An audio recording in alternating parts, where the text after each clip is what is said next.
Mabuhay Pilipinas! Maligayang pagbabalik dito sa akin channel, pero kung bago ka lang, pasuyo ng like and subscribe. Salamat agad! Ngayong gabi ng Huwebes, May 23, 2024, mga kababayan, maikling update lamang po tayo dito sa binabantayan nating low pressure area na maaaring makaapekto nga po dito sa ating bansa.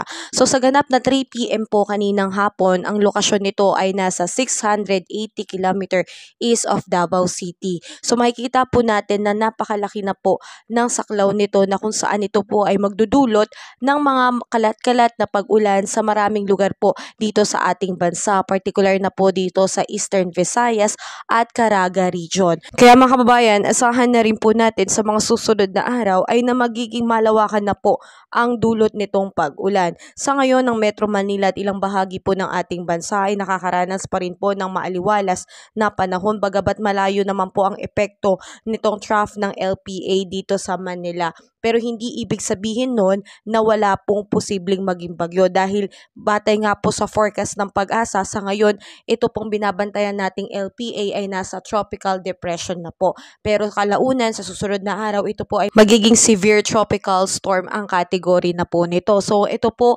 ay inaasahang kikilos ng northeastward pagdating ng Sabado, pero ito po ay iba ng direksyon patungong northeastward naman po pagdating po ng Sunday. So asahan na po natin mga kababayan na magkakaroon nga po ng mga kalat-kalat na pag-ulan, particular na po dito sa mga apektadong lugar nitong binabantayan nating LPA, dahil yung trough nito ay kikilos na po at magdadala na po ng kalat-kalat na pag-ulan sa malaking bahagi po ng ating bansa na apektado nitong trough ng LPA. So ugaliin po nating maging updated mga kababayan, dahil oras-oras, minuminuto pwede pong magbago ang direksyon ng LPA na to. Pero ang sure po ay meron pong papasok na isang bagyo ngayong buwan ng Mayo, at ito nga po yung binabantayan nating LPA na tatawaging Bagyong Aghon. Kaya mga kababayan, kung nakatulong sa iyo ang quick update na to sa ating balita ulat panahon, please pasuyo naman ng like and subscribe. Maraming salamat sa iyong suporta kabayan.